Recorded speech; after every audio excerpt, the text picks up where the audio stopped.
감사합니다. 네. 네, 이렇게 썰렁하게 또 이렇게 저 혼자만 냅둬놓고 가시면 네, 이제 혼인법에 대해서 이제 알아보도록 하겠습니다. 여러분들 신학생들도 가장 어려워하는 그 교회법의 학문이긴 한데 또 이렇게 관심을 갖고 자기 일이라고 생각하면은 절대 어렵지 않습니다, 여러분들. 아까 신부님도 말씀해 주셨지만 이혼하면은 영성체 모실 수 있어요, 없어요? 영성체 모실 수 있습니다, 여러분들. 영성체 모실 수 있어요. 자기가 이제 관면혼을 받거나 성사혼을 받거나 교회에서 혼인을 했을 경우에 어쩔 수 없이 이혼을 하게 되면은 뭐 이혼할 수도 있는 거잖아요, 여러분들. 그 개념을 오늘 바꾸기 위해서 온 겁니다, 제가. 이혼이 어렵고 힘들고 교회에서는 악이라고도 표현을 합니다, 솔직히. 그렇지만 이혼할 수 있습니다, 여러분들. 이혼할 수 있어요. 이혼이 우리가 도와줘야 될 부분인 것이지 그것을 너무 악이라고 치부하지 않았으면 좋겠다라는 생각을 해보면서 이혼해도 그냥 교회혼 한 다음에 이혼을 해도 영성체 모실 수 있습니다. 차차 이제 알게 되실 거예요. 이제 하나하나 알아갈 텐데요. 제가 한 20분 정도 혼인은 무엇인가 좀 이론적인 걸 얘기하고 아주 실무적인 것을 한 1시간 정도 길어질 것 같으니까 40분 정도만 최대한 해보도록 하겠습니다. 네, 하나씩 보도록 할게요. 네, 혼인은 왜 성사인가? 혼인 성사라고 부르죠. 여러분들 이제 뭐 글씨가 이렇게 나와 있긴 한데요. 뭐 거두절미하고 그렇습니다. 여러분들 세례를 받으면은 우리들은 존재 자체가 바뀝니다, 여러분들. 불멸의 인호라는 것이 새겨집니다. 그래서 세례를 받으면은 죽을 때까지 천주교 신자가 되는 거예요. 존재 자체가 완전 변신해 버리는 거죠. 세례를 통해서. 근데 성품 성사는 여러분들 어떻습니까? 신부님들도 서품을 받으면은 완전 존재 자체가 신부님으로 남게 돼요. 본당 신부님 만약에 누구 여자를 만나가지고 결혼했어요. 신부님 옷을 예를 드는 겁니다. 그럴 리는 없겠지만, 네, 네, 만약에 옷을 벗었어요. 그래도 존재 자체는 죽을 때까지 신부님입니다. 성사는 그런 것이에요. 혼인 성사는 그러면 어떻습니까? 결혼을 하면은 죽을 때까지 성사를 맺고 살아야 되는 것이 혼인 성사인 것입니다. 상당히 그 결속력이 강한 것이죠. 혼인 성사가 그런 것인데 여기서 보시면은 맨 밑에 보시면은 표시가 성사혼은 죽음을 제외하고는 어떠한 인간 권력으로나 어떠한 이유로도 해소될 수 없습니다. 라고 교회법에서 설명하고 있습니다. 네. 네. 그러면 세례받지 않은 사람들, 세례받지 않은 혼인들은 성사라고 말할 수 있을까요? 없을까요? 네. 솔직히 말해서 그렇게 말할 수가 없겠죠. 세례는 성사의 관문입니다. 즉 세례를 받아야지 영성체를 모실 수가 있는 것이죠. 세례받지 않고 영성체를 모실 수가 없는 거죠. 영성체 모시지도 않는데 혼인 성사까지 갈 수가 있을까요? 없을까요? 말이 안 되는 것이죠. 네, 세례를 먼저 받아야지 다른 성사도 받을 수가 있는 것입니다. 네, 그것까지만 알아두시면 되는데 그렇지만 세례받지 않은 사람들 비신자와 비신자가 혼인하는 경우도 결속력이 있을까요? 없을까요? 있습니다. 우리가 사회에서 혼인할 때 일부 일처제라는 제도를 우리 민법에서 활용하고 있죠. 만약에 일부 다처제를 원하신다. 그러면은 아프리카나 중동을 가셔야 되는 거죠. 대한민국에서는 할 수가 없어요. 뭐 하시는 분들도 네, 여기까지만 하겠습니다. 네, 그렇습니다. 어쨌든 비신자들 간의 혼인도 또 신자와 비신자 간의 관면혼도 그 혼인의 어떤 성질이 있다. 단일성이라고 해서 한 남자와 한 여자만을 혼인을 맺어야 된다. 그리고 해소가 불가능하다. 불가해소성. 이 두 가지의 특징이 드러나게 되는 것입니다. 혼인 자체는 차차 이제 설명을 해드리도록 할게요. 어려운 개념이에요, 여러분들. 어려운 개념이지만 여러분들 혼인 성사를 살아보고 계신 분들로서 또 이해가 되실 거라고 생각합니다. 이제 혼인 성사를 왜 지켜야 되는지, 또 혼인법을 왜 준수해야 되는지 그것을 말씀드리는데, 우리가 신자로서 딱 세례를 받아요. 교회에 들어오시죠. 그러면 여러 가지 권리들을 누리십니다. 어떤 권리를 누리시죠? 영적인 도움을 받으실 수가 있으시죠. 여러분들 영성체도 모실 수 있고요. 그 다음에 고해성사도 받으실 수 있고요. 또 아프시면 어떻게 돼요? 병자성사도 신청하실 수 있죠. 또 거동이 불편하신 분들은 본성체도 또 서비스를 받으실 수가 있는 거예요.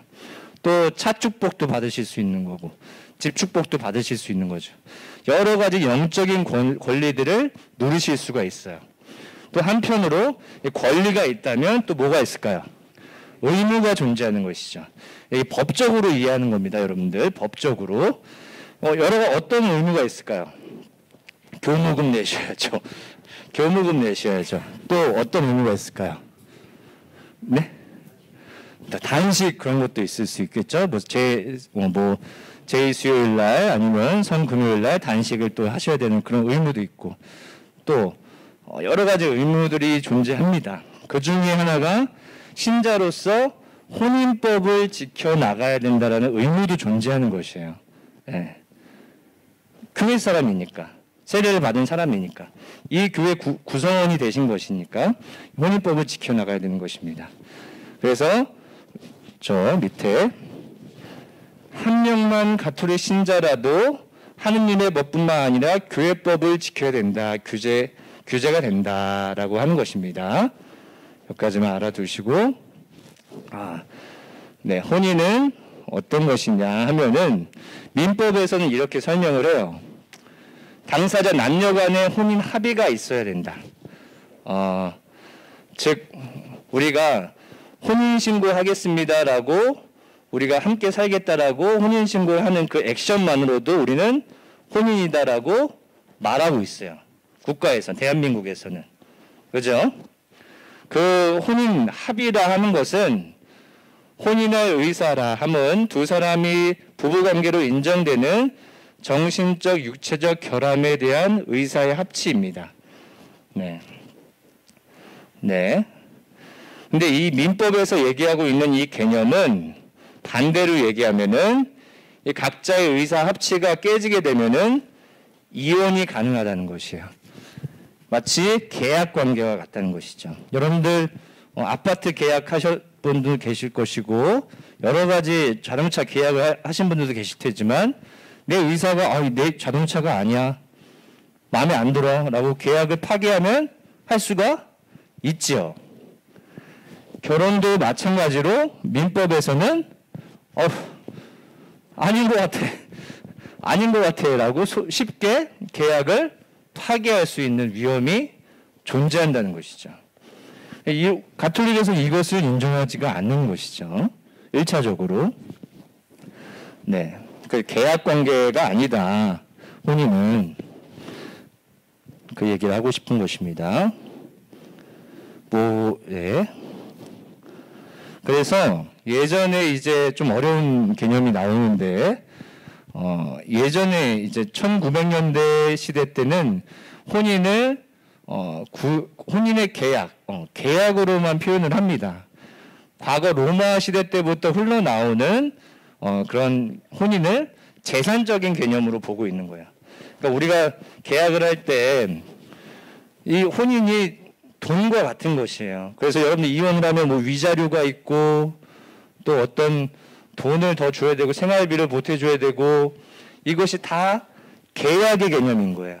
여러분들 재산의 재산에 대한 어떤 본성이 있기 때문에 보상을 해주고 배상을 해줘야 되는 그런 개념이 존재합니다.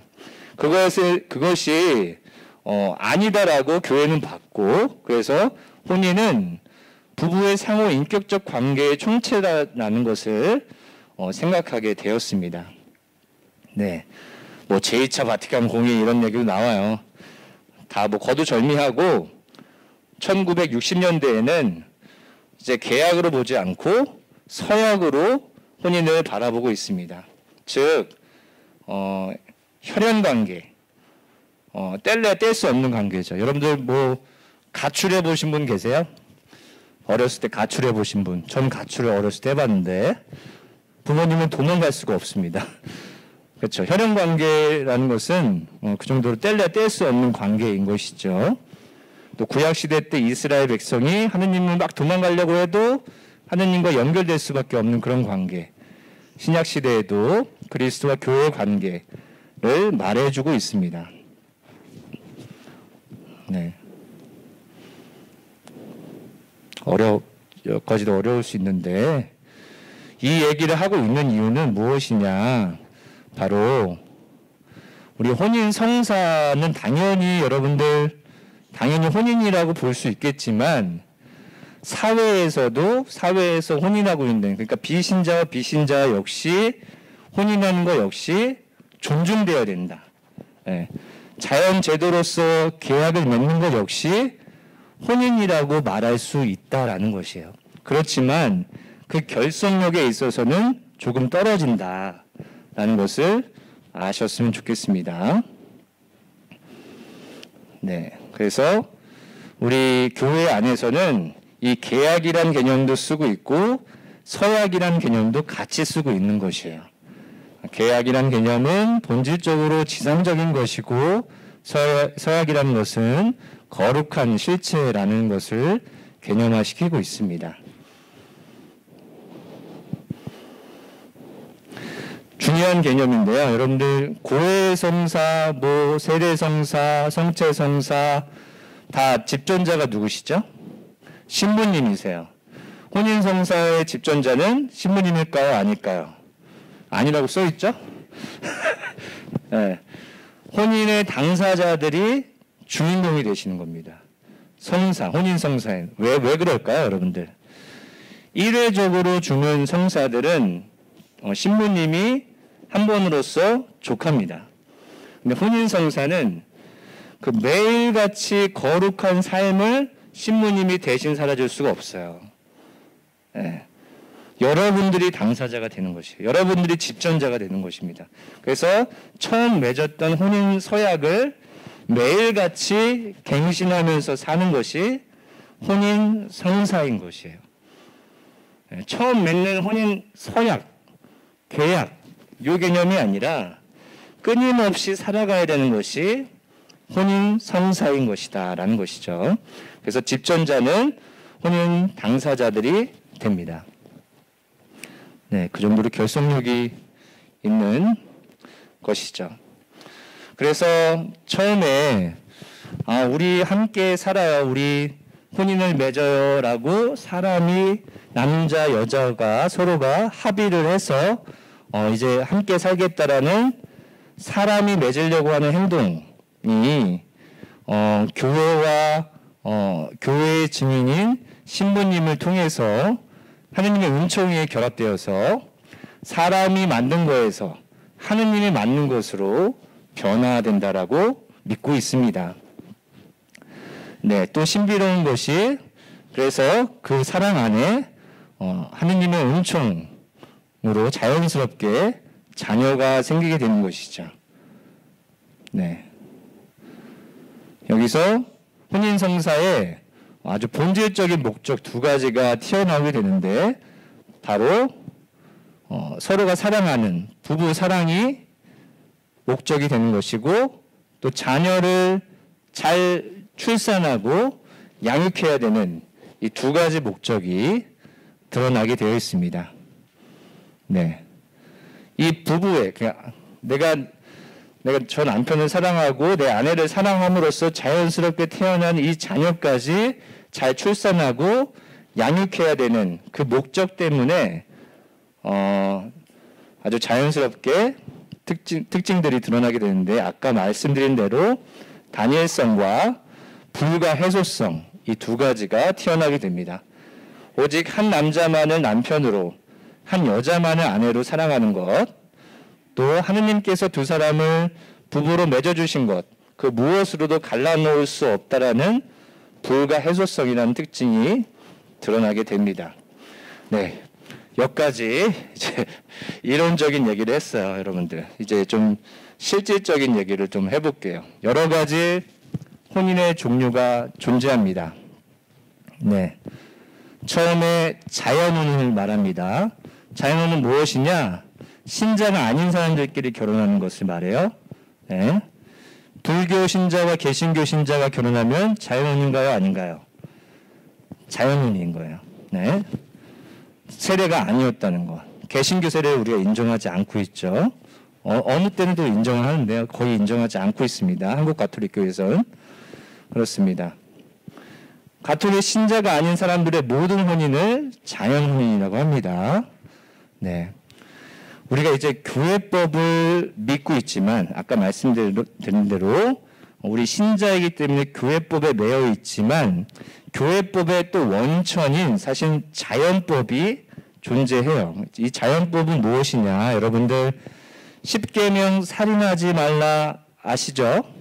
네. 그것이 바로 성경에 쓰여져 있는, 그렇지만 이것이 우리들 가슴 속에 자연스럽게 심어져 있는 보편적인 가치이죠. 네, 살인하지 말자. 저 사람의 생명을 지키자. 라는 것이 우리도 모르게 심어져 있는, 자연스럽게 새겨져 있는 법이에요. 네. 그런 법을 자연법이라고 합니다, 여러분들. 네. 네. 그래서 모든 인간 존재는 하느님만이 갖고 있는 생명에 대한 권리를 임의로 행사해서는 안 된다라는 가르침이 이 살인하지 말자에 녹아 있는 것이죠. 네. 그래서 이 자연법이라는 것은 인간이 추구해야 할 선과 피해야 할 악에 관계하는 올바른 이성의 보편적인 규칙이나 명령이다라고 보시면 됩니다. 그러니까 자연스럽게 우리 안에 새겨져 있는 어떤 규칙인 거예요. 또 다른 10계명 보세요. 남의 아내를 탐내지 마라. 네. 이거 역시 10계명이죠. 네. 이건 역시 자연법이라는 거예요. 네. 자, 이 자연법을 무시하게 되면 어떤 현상이 일어날까요, 여러분들? 남의 아내를 탐내라 가 되는 것이죠. 네. 일부 다처제 현상이 일어나게 됩니다. 일부 다처제는 아주 특정 계층에서 많이 발생하게 되죠. 첩을 두는 제도가 있습니다. 이런 제도가 생긴다면 여러분들 어떻게 되겠어요? 사회가 엄청나게 혼란스러워지겠죠. 네. 그리고 자유연애 사상이 생깁니다. 아주 개방된 혼인이에요. 막 부부가 있는데 이 부부를 막 바꿔요. 막. 네. 말이 안 되는 거죠. 이 자연법을 우리가 무시할 수가 없는 거예요. 네. 그래서 이제 신자와 신자만이 아니라 비신자와 비신자의 혼인도 우리가 존중해야 된다. 단일성과 불가해소성이 존재한다라는 거예요. 되게 중요한 겁니다. 이게. 그 다음에 뭐 이것을 무시하게 되면은 여러 가지 뭐 방탕한 생활을 허용하게 되겠지요. 네. 그래서 혼인의 단일성과 불가해소성이라는 특징이 자연혼에도 드러나고, 그렇지만 그리스도교인들이 혼인하는 것은 성사적인, 아까 처음에 말씀드렸던 성사, 세례성사, 성품성사와 마찬가지로 아주 특별한 경고성이 지닌다라는 것이에요. 아주 더 끈끈한 결속력이 존재한다는 것이죠. 네. 그 다음에 성사혼. 네. 자기가 성사혼 맺으셨다라고, 네. 신자와 신자가 결혼하신 분들, 네. 성사혼인 것입니다. 온전히 자유로운 혼인 합의와 또 신자와 신자라는 조건 하에 교회 안에서 적법한 교회 혼인 예식을 거행한 아주 정상적인, 아주 통상적인 혼인의 모습이죠. 네. 이제 성사혼과 관련해서 여러 가지 서류들을 이제 확인할 건데요. 자, 보세요. 처음에 여러분들 혼인을 하겠다라고 하면은 혼인 신청서, 관공서에 가가지고 혼인 신고하듯이 신청서를 작성해야 되겠죠? 네. 그래서 혼인 신청서는 이렇게 생겼습니다. 여러분들이 들으진 않았어요. 네. 그 다음에 이 혼인에서 가장 중요한 문서, 여러분들에게 나눠드린 문서입니다. 혼인 전 당사자 진술서입니다. 네. 한번 볼까요? 여러분들 나눠드리는 건데, 자, 글씨가 좀 잘 안 보이실 수도 있어요. 그래서 좀 크게 해볼게요. 당신은 천주교에서 물어볼 아래 질문에 대하여 거짓 없이 진술할 것을 하느님 앞에 서약합니까? 네, 아니요라고 하면 어떻게 될까요, 여러분들?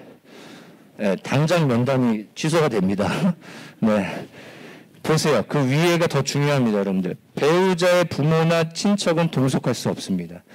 이 문서는 신부님과 이 부부가 될 사람들이 2명이 들어가는 것이 아니라 한 사람 한 사람씩 들어가야 되는 거예요. 네, 동시에 들어갈 수 없습니다.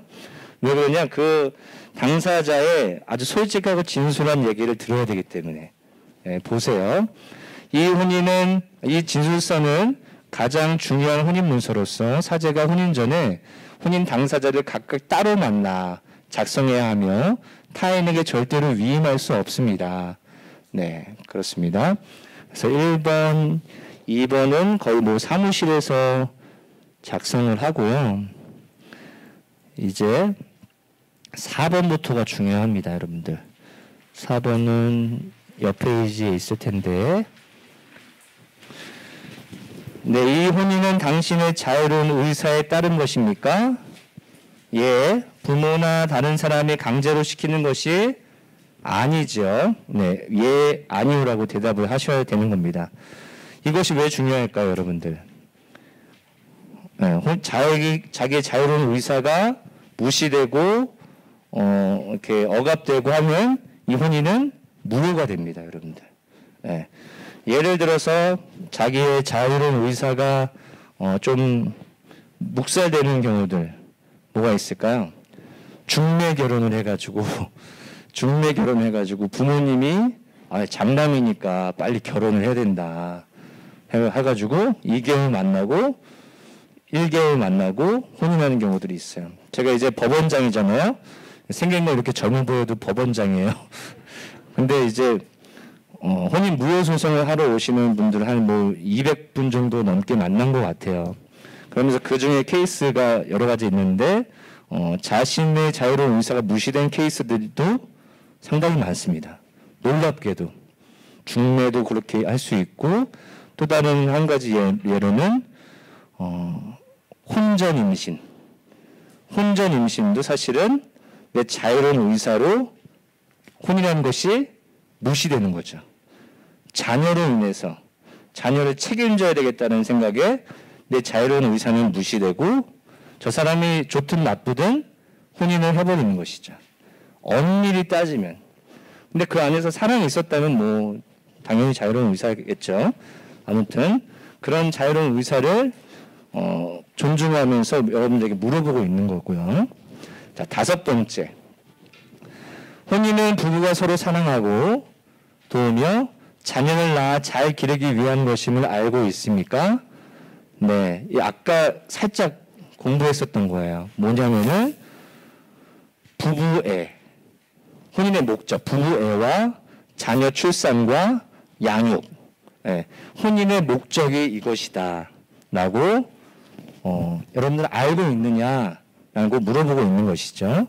네, 지금 배웠으니까 알고 있죠. 네. 6번째, 당신은 다른 사람과 부정행위를 하지 않고 배우자에 대한 신의를 지키겠습니까? 네. 단일성을 물어보고 있는 것이죠. 일부일처제를 물어보고 있는 것이죠. 네. 7번째, 천주교회는 이혼을 허락하지 않으며, 그러니까 계약을 취소하려고 하는 행위를 인정하지 않으며, 따라서 배우자가 살아있는 동안 절대로 재혼할 수 없다는 사실을 알고 계십니까? 네, 불가해소성이라는 것을 물어보고 있는 거예요. 네, 되게 중요한 개념들입니다. 자, 8번째. 당신은 혼인할 사람과 친족 관계입니까? 아니면 혈족 인척 관계입니까? 당연히 아니겠죠? 대한민국에서는 여러분들 민법에서는 어떻게 설정하고 있죠? 네, 반계 8촌 는 혼인할 수 없다라고 되어 있어요. 근데 교회법에서는 반계 6촌, 약간 더 또 좀 완화해서 설정을 해놓고 있죠. 그러니까 대한민국이 더 빡센 거예요. 네, 대한민국이 더 빡세게 이 혈족 관계에 대해서 민감하게 생각하고 있습니다. 여기서 절대 걸리지 않고요. 9번째 중요합니다, 여러분들. 자, 신자가 누구라고요? 신자가 교회의 관면 없이, 허가 없이 천주교의 신자가 아닌 사람과 혼인하는 것이 교회법으로 금지되어 있음을 알고 계십니까? 신부님, 혼인은 다 존중된다고 그랬는데 왜 신자가 비신자와 혼인하는 것을 왜 교회는 막고 있죠? 왜 막고 있을까요? 네. 아까도 말씀드렸듯이 신자는 뭐 사회법도 지켜야 되지만 국가법도 지켜야 되지만 교회법에 매여 있기 때문에 교회법적인 행위를 하지 않고 사회법적인 행위만 하면은 그 행위는 인정되지 않는 거예요. 그래서 이런 신자가 비신자와 혼인했을 경우에는 관면을 받아야 되는 거예요. 그때가 바로 관면혼이라는 것을 맺는 것이죠. 네.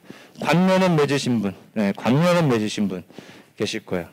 그러면은 뭐 배우자가 비신자이시거나 아니면 또 세례 받으셔서 또 성당에 같이 나오실 수도 있는 것이죠. 어쨌든 그렇습니다. 네, 그래서 어떤 서약을 하느냐? 신자와 비신자가 관면을 받기 위해서 이 서약을 합니다. 자, 다시 신자가 성경 위에 손을 이렇게 얹고요. 얹으면서 당신의 배우자가 비록 천주교의 신자는 아닐지라도 어떻게 되겠어요? 내가 신자인데 비신자와 같이 살아요. 그럼 내 신앙이 조금은 위태로울 수 있어요? 없어요?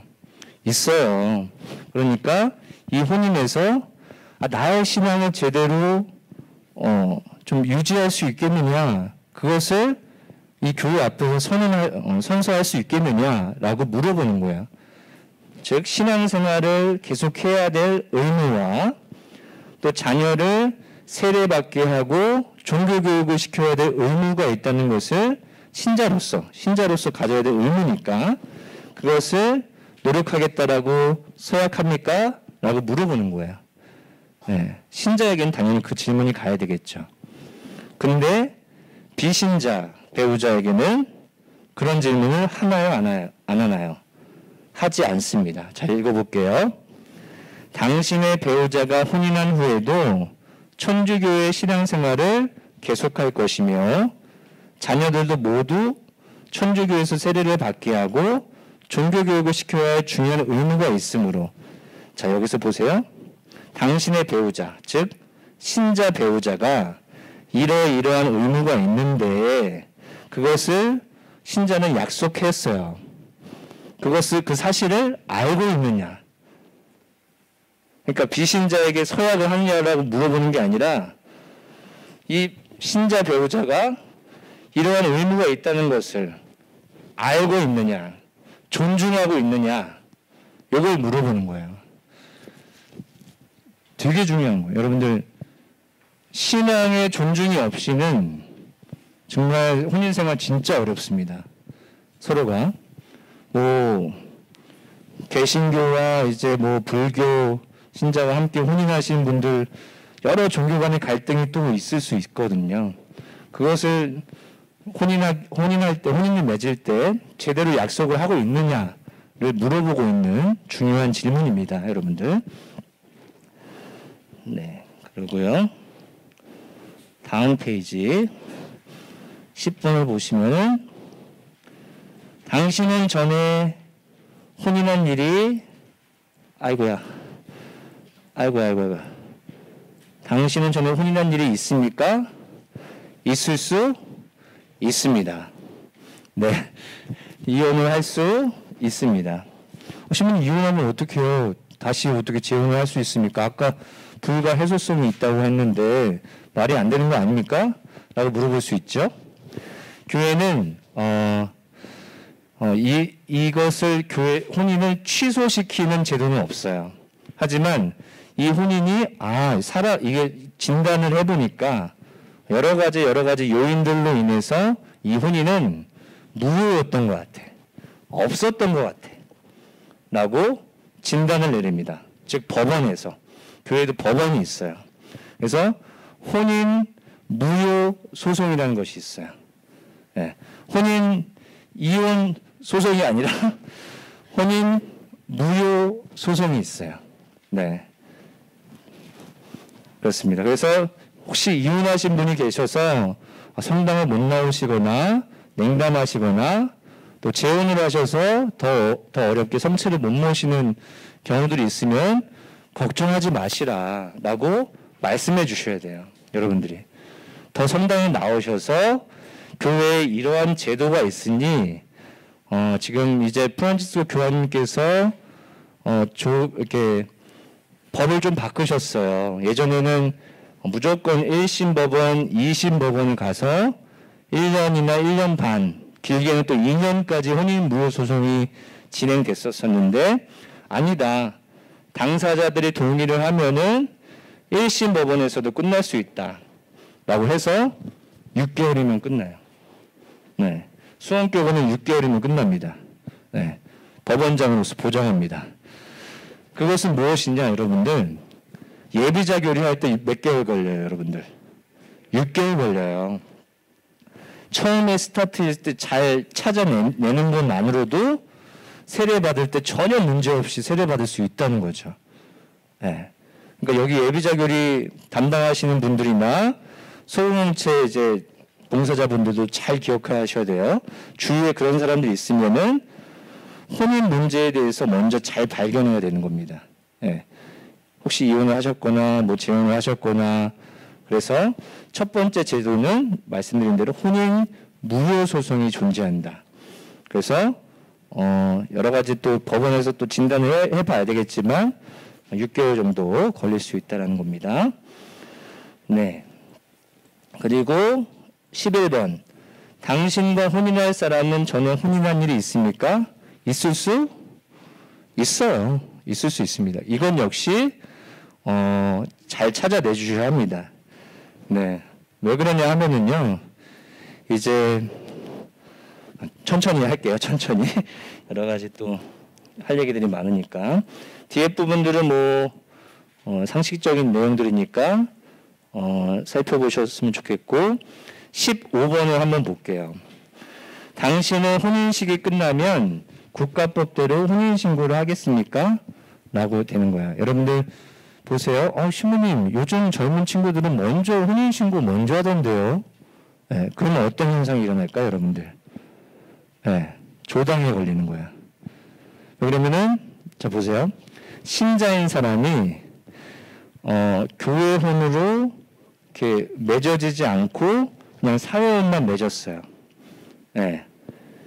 아까 말씀드린 대로 혼인법을 지키지 않은 상태죠. 그 혼인이 존중이 되지만 교회법을 지키지 않았기 때문에 영성체는 모실 수 없는 상태가 된 거예요. 네. 그러니까 원칙적으로 교회혼을 먼저 맺은 다음에 혼인신고를 맺는 것이 맞죠. 그러면 먼저 혼인신고를 맺고 교회혼을 맺으면 이 사이에 영성체를 일시적으로 못 모시게 되는 것이죠. 네. 이 사이가 혼인 조당 상태가 되는 것이죠. 네. 그래서 원칙적으로 교회인이 먼저 하시고 그다음에 사회 혼인 신고를 하시라. 네, 보통 젊은 분들이 성당에서 간단하게 혼인 예식을 거행한 다음에 예식장 가서 크게 이렇게 혼인을 거행하시죠.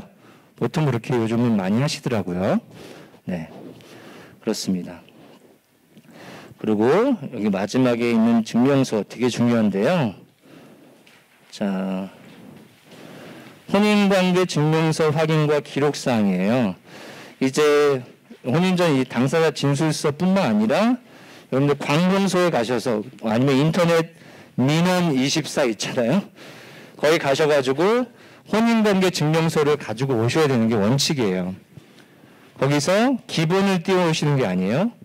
상세라는 것을 띄워오셔야 돼요. 기본이라고 띄워오시거나 아니면 노란 색깔 띄워오시면은 예전에 혼인하고 이혼한 경력이 누락이 될 수가 있어요. 빠질 수가 있어. 숨길 수가 있어. 근데 상세를 띄우면은 상세하게 잘 나옵니다. 네. 교회가 아주 빡빡하죠? 네.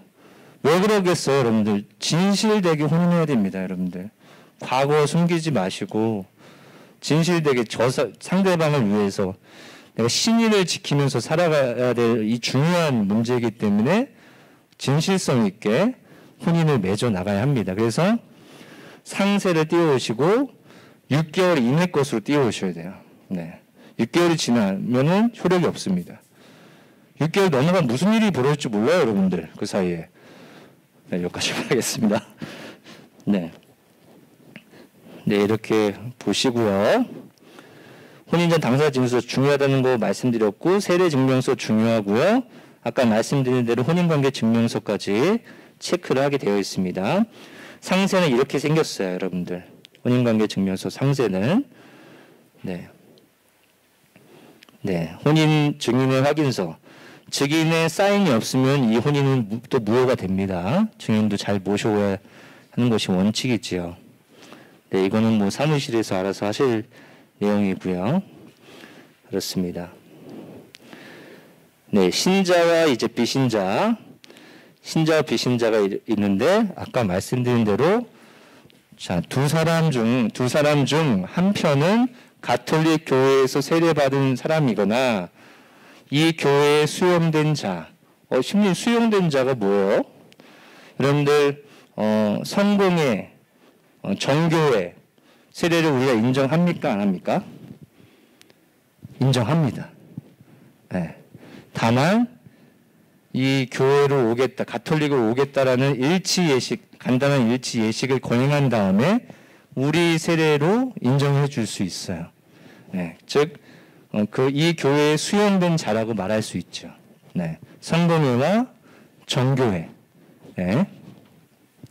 뭐 있어요. 러시아 정교회 막 이렇게 있어요. 그래서 우리 이렇게 걷잖아요. 거기 이렇게 갔다가 어떻게 가죠? 여기 먼저 가요. 이렇게 가요.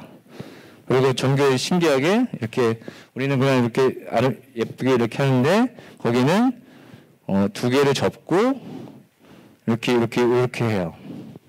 이렇게 하는 이유가 세 개는 삼위일체, 두 개는 신성과 인성을 지니신 예수님. 네, 되게 아름답죠. 네, 이렇게 해가지고 이렇게, 네, 이렇게. 네, 거기는 좋아요. 뭐 신부님도 결혼할 수가 있어요. 네, 성공회도 결혼하고, 네. 성공회는 여성 신부님도 있잖아요. 여기까지만 하겠습니다. 제가 괜한 꿈을 꿨네요. 네, 네. 아무튼 다시 돌아와서 두 사람 중 한 편은 가톨릭 교회에서 세례받거나 이 교회에 수용된 자이고 상대편은 세례받지 아니한 사이의 혼인은 무효다. 아까 말씀드렸죠. 관면혼 얘기하면서. 그럼 이런 케이스는 어떻게 해야 된다? 관면을 받으면 된다. 관면혼을 받으면 된다라는 것입니다. 원칙적으로 무효라는 거예요. 사회혼을 무효라고 말하는 것이 아니라 신자이기 때문에 무효가 되는 거예요. 신자가 교회에 혼인 예식을 거행해야 되는데 그걸 지키지 않고 그냥 사회혼만 했기 때문에 무효라는 것입니다. 네. 또 이는 성사혼으로 인용될 수가 없는 것이기에 관면을 통해서 혼인을 인정하고 신자의 신앙생활을 보호하기 위함입니다.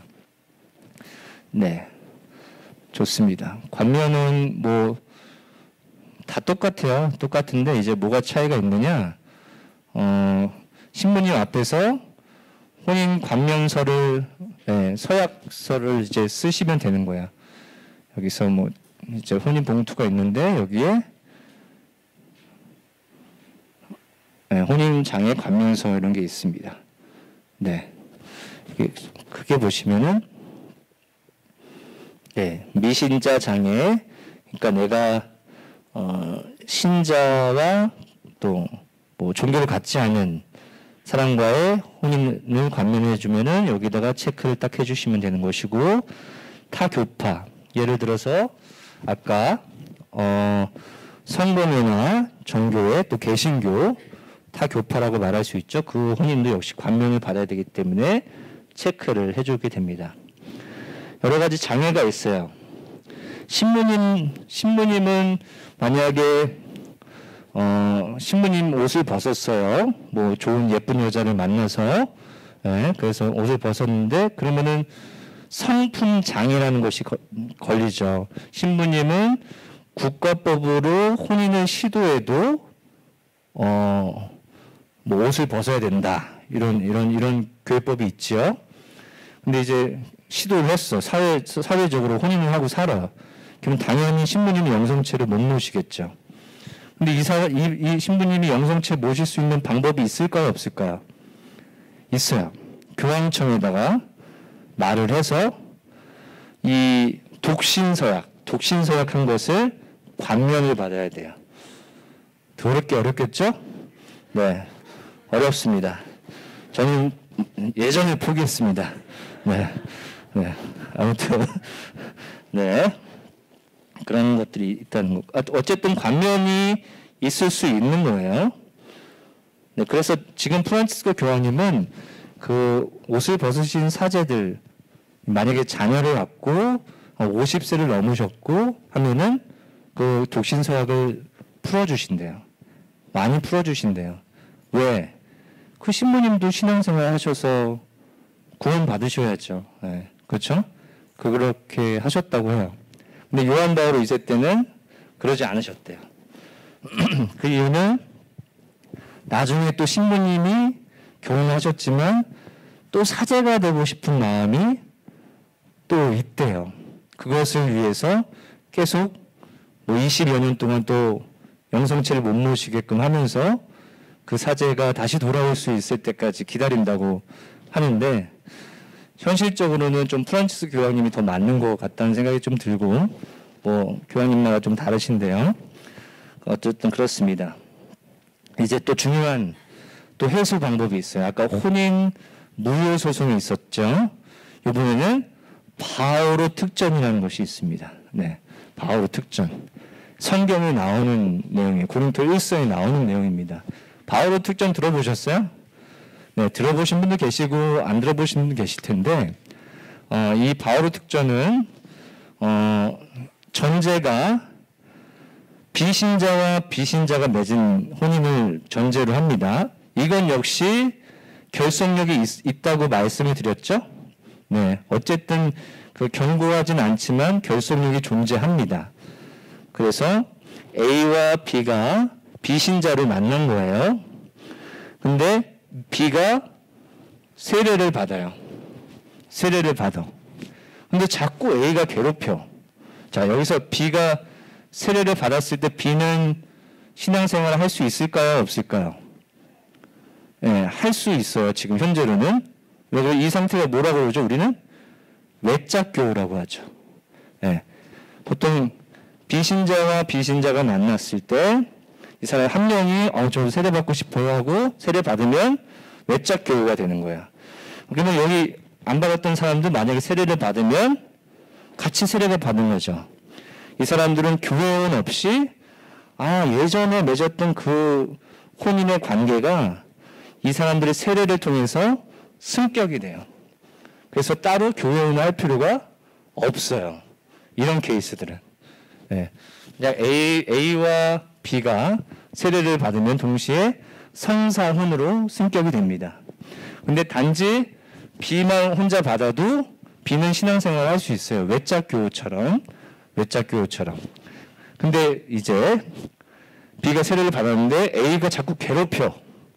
신앙생활 가지 마. 너 왜 거기 가가지고 천주쟁이 믿지 마. 이렇게 하면서 괴롭혀요. B가 신앙의 위협을 받고 있죠. 네, 박해를 받고 있는 거예요. 가정 안에서. 그러면은 C를 통해서 B와 혼인을 하면서 A의 관계를 풀 수가 있다라고 말하고 있어요.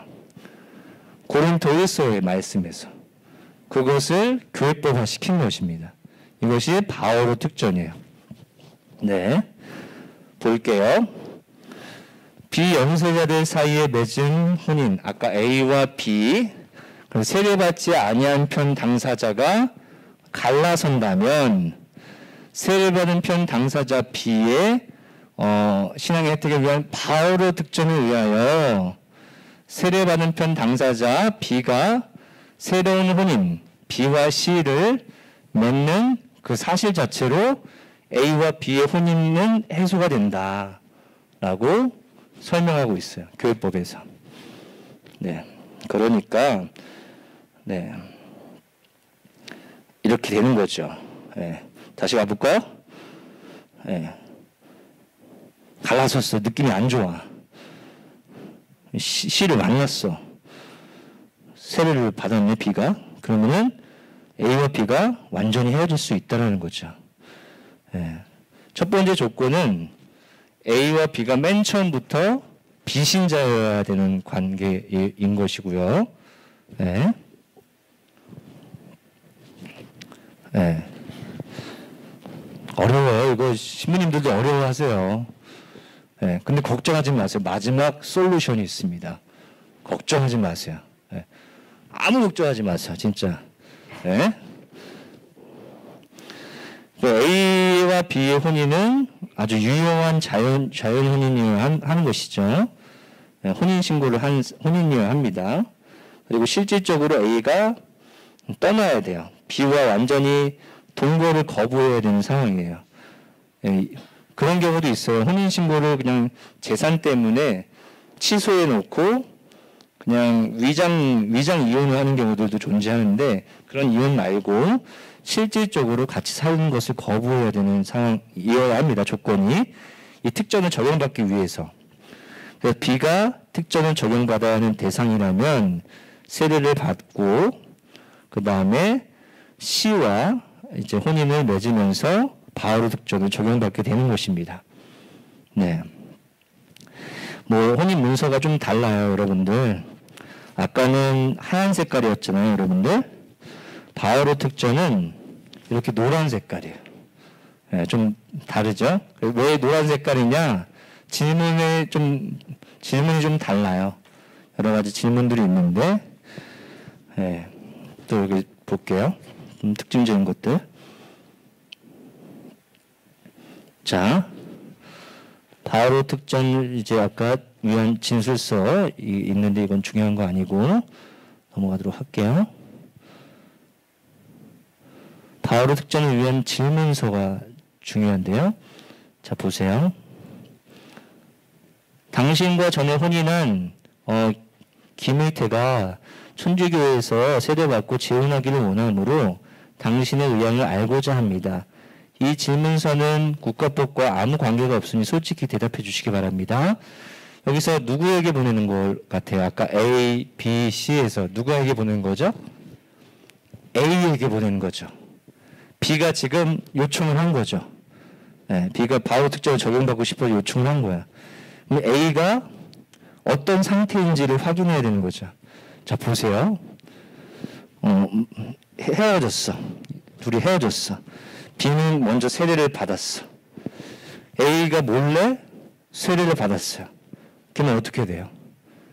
이 두 관계는 성사원으로 승격돼서 완전히 더 큰 결속력을 갖는 거예요. 그러니까 A의 상태를 정확하게 파악해야 되는 거예요. 만약 결속력이 생겨버렸어. 그럼 이거는 바울 특전이 아니라, 그러니까 본당 신문인 손에서 끝나는 것이 아니라 혼인 무효소송까지 또 가야 되는 거야. 어려워지는 거죠. 그래서 A한테 질문을 던지는 거예요. 당시에는 천주교에서나 타 교파에서 세례를 받은 일이 있었냐, 또 세례받을 의향이 있었냐, 예, 뭐 이런 것들을 물어보는 거야. 근데 완전 헤어졌으니까 답변을 못할 수도 있죠. 예, 그래서 등기 우편으로 질문을 한 다음에 30일 안으로 회답하지 않으면은 전 배우자가 천주교에서 다른 사람과 재혼할 수 있도록 허락하겠다라고 우리는 하고 있는 거야. 무소식이 희소식이라고, 그런 것처럼 보내놓고 응답이 없으면 이 이혼에 대해서 처음에 이혼했던 것을 긍정하고 있는 것이죠, 사실은. 그러면 남남처럼 살고 있는 거니까. 물론 나중에 와가지고 이건 반대했어요, 반대입니다 라고 하면은 다시 조정을 해야 되겠죠. 어쨌든 교회는 이런 법을 가지고 있습니다. 네, 그래서 답변이 없으면 바울 특전을 그대로 적용을 하는 것이죠. 네.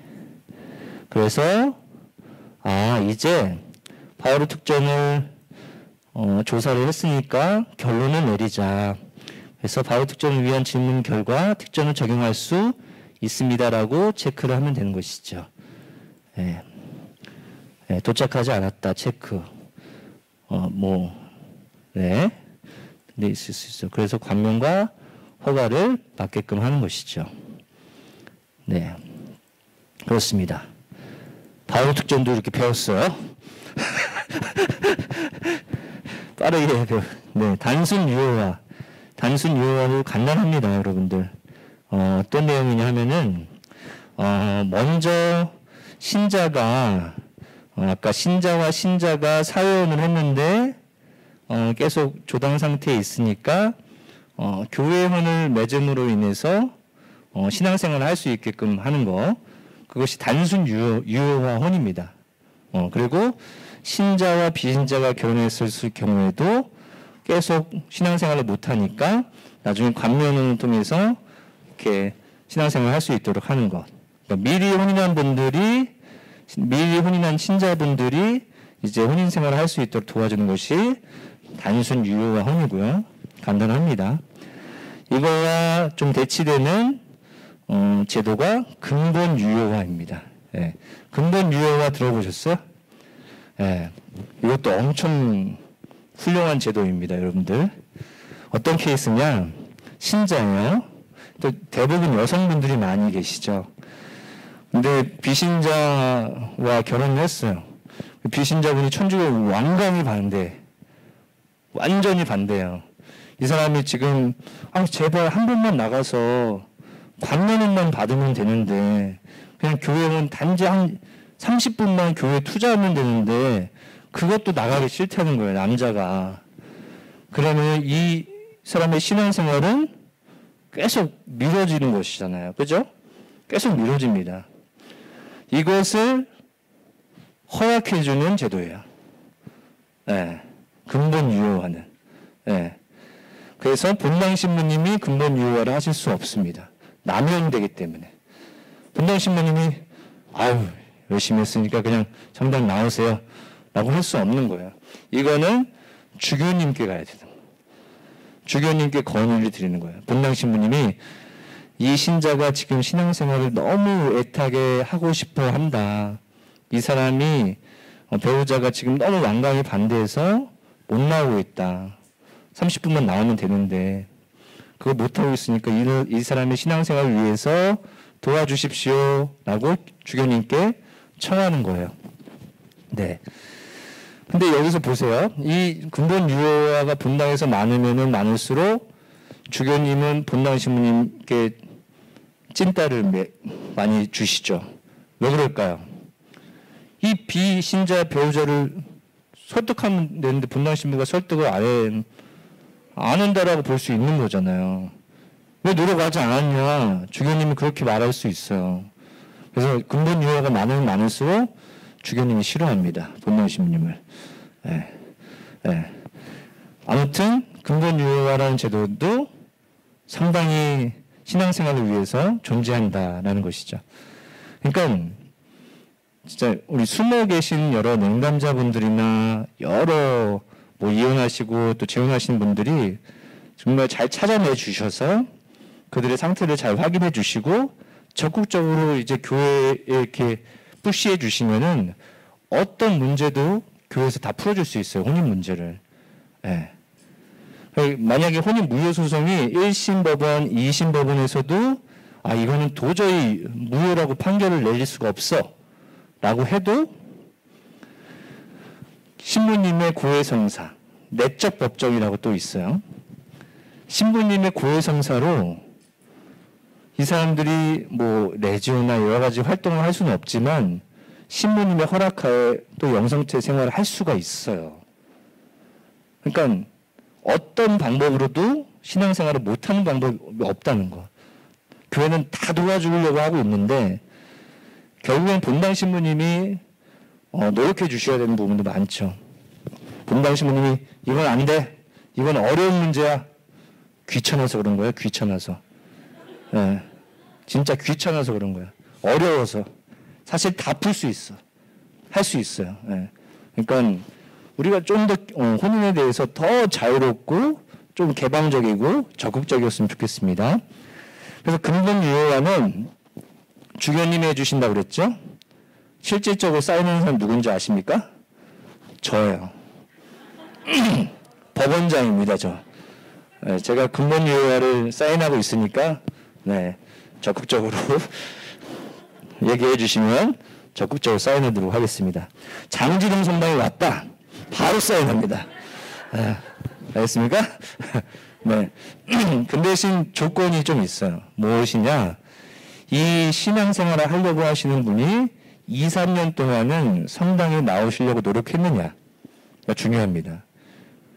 성당도 안 나와서 이거 해달라고 하면은 말이 안 되죠. 완전 남용이죠.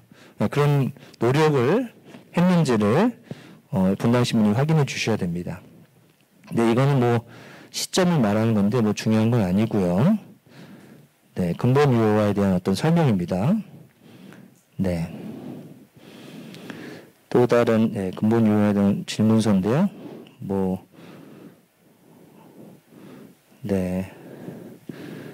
모르셔도 될 것 같고요. 네, 다른 이제 좀 중요한 건데요. 자, 본당 신부님 선에서 이제 해결할 수 있는 제도입니다. 자, 아까 보세요. 또 자꾸 움직여야 돼요. 신자와 비신자가 혼인을 하면은 사회혼만 하면은 교회에서 인정되는 혼인인가요, 아닌가요? 아닙니다. 근데 여기서 관명을 받으면 된다고 그랬어요. 근데 반대로 이 사람들이 헤어졌어요. 이혼을 했어요. 그럼 이 신자는 영성체를 모실 수 있을까요, 없을까요? 모실 수 있습니다. 모실 수 있어요. 보세요. 신자와 비신자 자체가 이 혼인이 무효예요. 무효인데 이 혼인 생활을 계속 하고 있어요. 우리는 교회는 이 상태를 죄 중에 있는 상태라고 하기 때문에 영성체를 못 모시게 하는 거예요. 예. 그렇지만 이 죄 중에 있는 상태가 이혼으로 인해서 해소가 됐다면 이 사람은 고해성사하고 영성체를 모실 수가 있는 거예요. 예. 근데 여기서 멈추지 않죠. 사람인지라. 또 재혼을 하려고 하는 거야. 재혼을 할 수 있죠.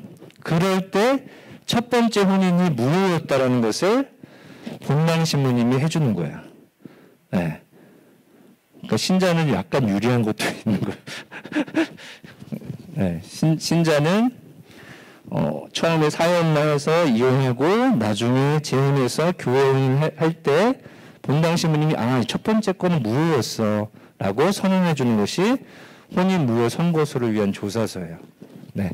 쭉 조사를 신부님이 쫙 하신 다음에 마지막에 선고 땅땅땅 이거는 무효입니다.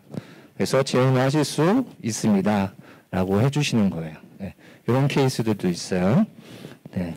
그러니까 분당신문의 권한이 바오로 득전, 그다음에 혼인 무효 선고서 또 이렇게 있는 것이죠. 근본 유효와도 신청을 하실 수 있는 거고. 네.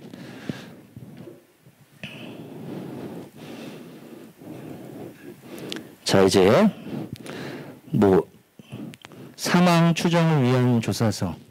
아까 맨 처음에 얘기했었을 때 성사원은 사람이 죽음 이외에는 뭐 해소될 수 없다라고 했었죠.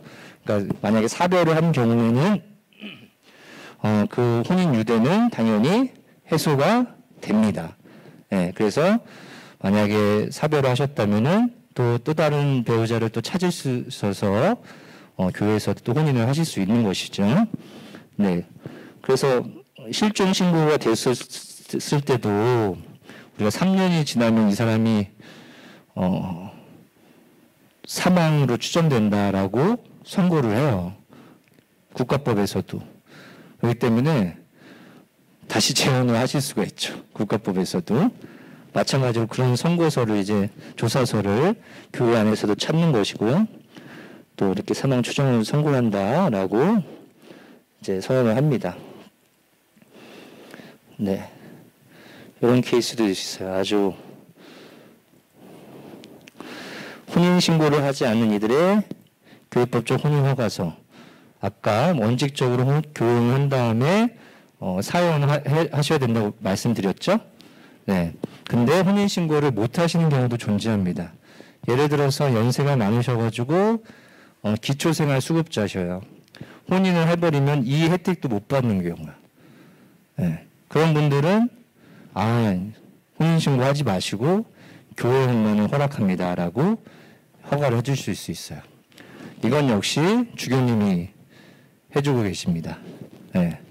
주교님 너무 바쁘셔서 또 제가 하고 있습니다. 네. 네. 네. 다 똑같은 얘기고요. 이제 케이스. 한번 여러분들, 이것은요, 여러분들, 이제 무엇이냐 하면, 예비자 교리를 할 때 맨 처음에 그 예비자들한테 물어보는 질문지예요. 그래서 뭐 유아 세례를 했는지, 배우자는 어떻게 세례를 받았는지 이런 것들을 물어보는 것입니다. 이런 것들이 아마 예비자 교리 하실 때 다 있을 거예요. 네. 한번 케이스 바이 케이스를 한번 풀어보도록 하겠습니다. 네. 뭐 혹시 그리고 또 주변에 어려움을 겪고 계신 케이스가 있을까요? 한번 이걸 먼저 해볼게요. 저는 천주교의 신자입니다. 그러나 저와 혼인할 미자씨, 이 미자씨 밑에 계시죠? 천주교 신자가 아닙니다. 미자씨 집안에 천주교 신자가 아무도 없고 또 어른들이 원하시기 때문에 예식장에서 혼인을 해야 될 상황입니다. 어떻게 해야 될까요? 네, 잘 써있죠? 네. 그레고리 형제님은 성당에 나오셔서 미자씨와 간단하게 관명행변을 벼지신 다음에 나중에 예식장 가셔서 혼인을 맺으시면 되는 거죠. 아주 간단한 케이스였습니다. 네, 아주 어려운 케이스로 한번 가볼게요. 진짜 어려운 케이스. 이건 쉬울 것이고, 네, 뭐 이혼은 이혼을 잔뜩 하는 걸로 나와야 되는데. 이거 좋다, 이거 좋다. 이거 좋다, 이거 좋다. 이거 좋다. 자, 보세요. 박감찬 씨가 이혼을 벌써 한 3번 하셨어요. 네, 아주 능력이 좋으신지 모르겠지만, 일숙 씨와 이숙 씨와 삼숙 씨.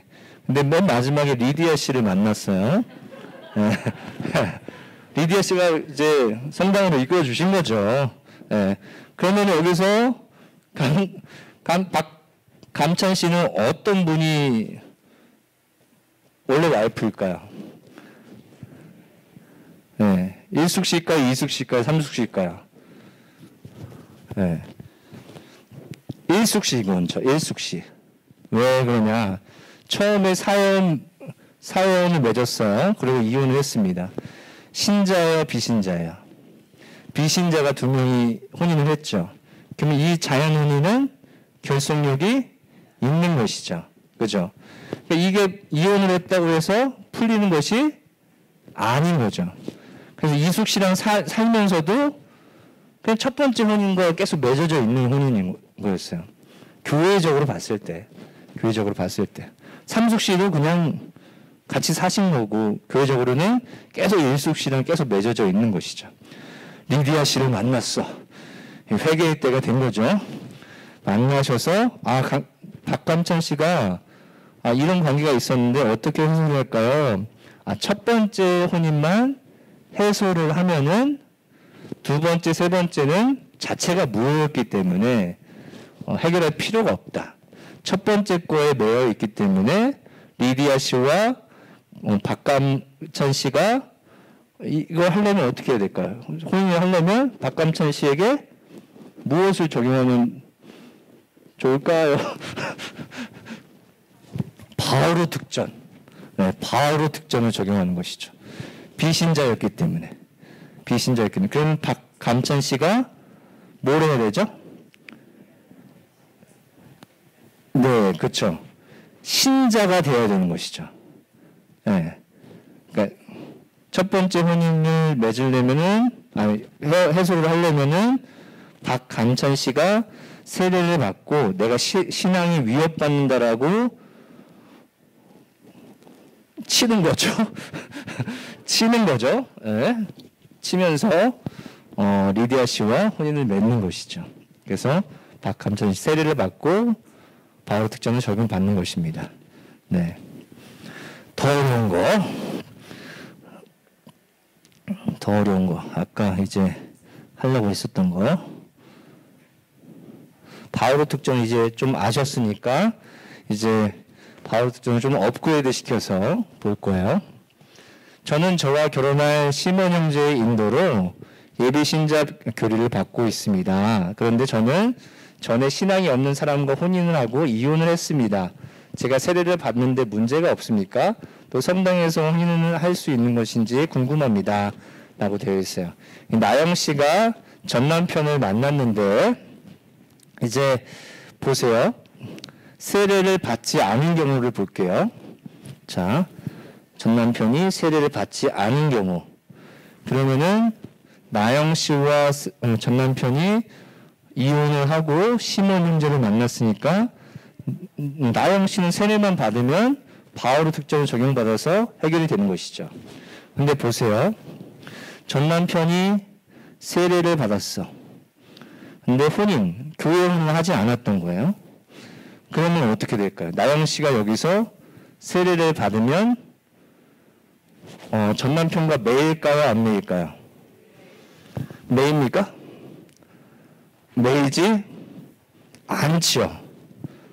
왜? 전 남편이 세례자였고 비신자였으면 이 사람들의 혼인은 원래 무효였잖아요.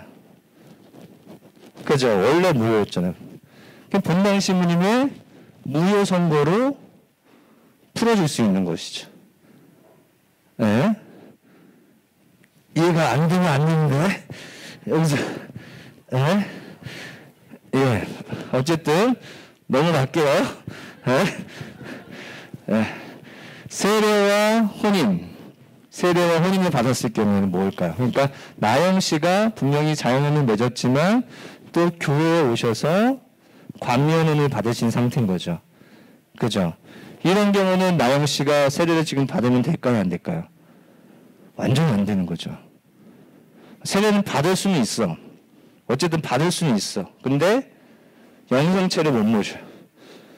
네.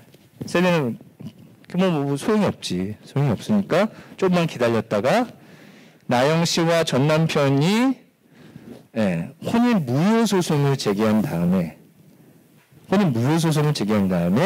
이 관계가 해소가 되면은 그때 이후에 세례를 받으면 되는 것이죠. 복잡하죠? 복잡합니다. 지금 몇 시죠? 엄청 열심히 해가지고 몇 시인지도 모르겠네. 9시 45분이라고요? 가야죠, 이제. 가야 될 것 같은데? 네. 한 가지만 더 해볼게요. 안 되겠어. 아니, 이거 말고.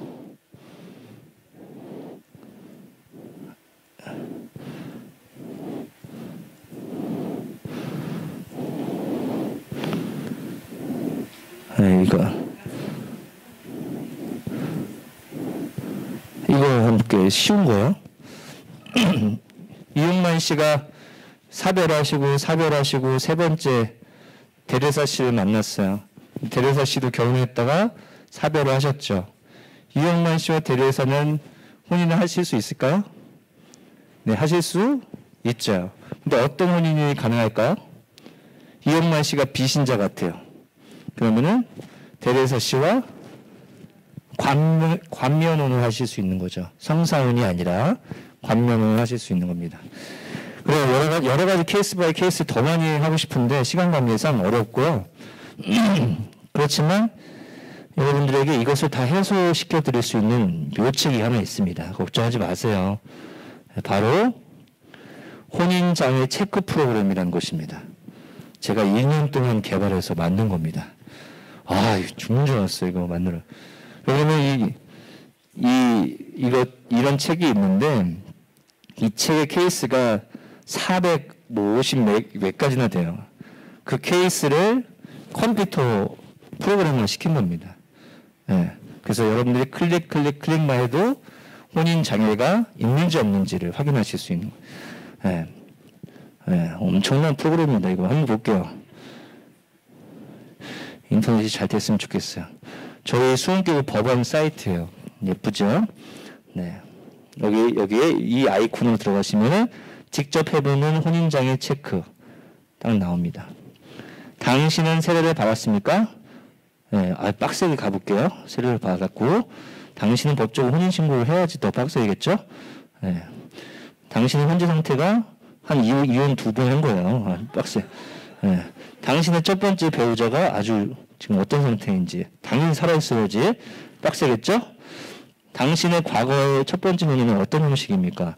성사혼이면 빡센 거죠. 네, 사회원을 한번 가볼까요? 사회원을 한번 가볼게요. 당신과 첫 번째 혼이나 당시에 당신은 천주교 신자였습니까? 네, 신자여지 좀 빡세겠죠. 그러면 이렇게 최종 결과가 나옵니다. 네, 그래서 당신은 현재 형식 결여입니다. 본당 신부님의 무효 선고를 적용받아서 교연을 맺고 성사생활을 하실 수 있습니다. 라고 해줄 수 있어요. 네. 그러니까 지금 개념이 복잡하시지만 이걸로 클릭 이걸 맨 처음에 보여드릴 거 그랬나? 그럼 교연이 필요가 없지. 네. 이거를 이용하시면 됩니다. 이 사이트는요, 여러분들 수원교구 들어가셔서 수원교구 법원 치시면은 바로 나오고요. 만약에 이 화면을 한번 찍으셔도 되고요. 화면으로 뭐 핸드폰으로 찍으셔도 되고 뭐 이렇게 하셔도 됩니다.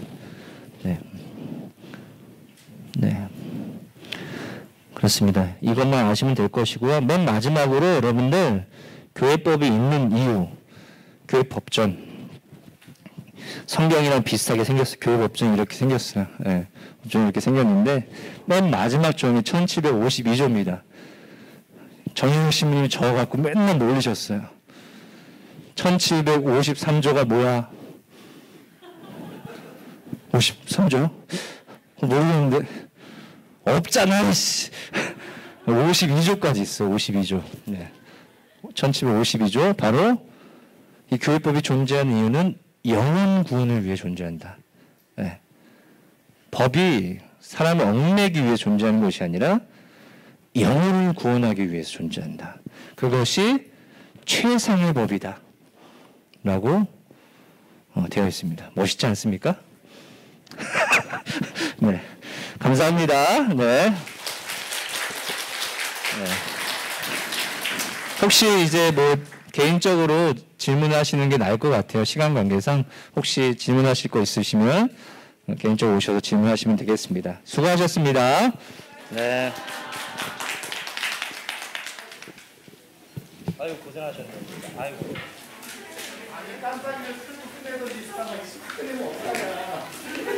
너무 힘들어하시는 것 같아서.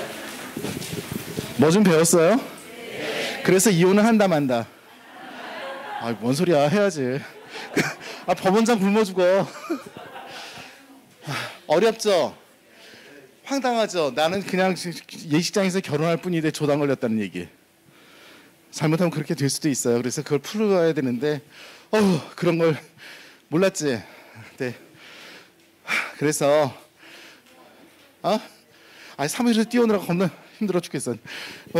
자세히 잘 들으셨고 맨 마지막에 이렇게 체크하는 거 법원 그 보시면 도움이 될 것 같고요. 자, 내가 잡소리 안 하고 힘들었어요? 오래 강의해서? 왜 빨리 끝냈어 왜? 더 하지. 나 10시 넘을 때까지. 자, 우리 김희태 시민한테 크게 감사 박수 한번.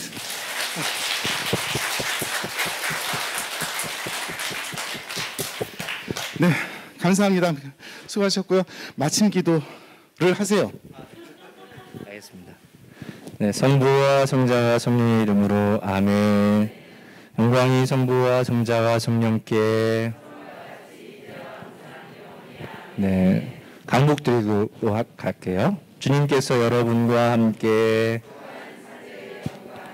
전능하신 천주 성부와 성자와 성령께서는 여기 있는 모든 이에게 강복하소서. 성부와 성자와 성령의 이름으로 아멘. 수고 많으셨습니다.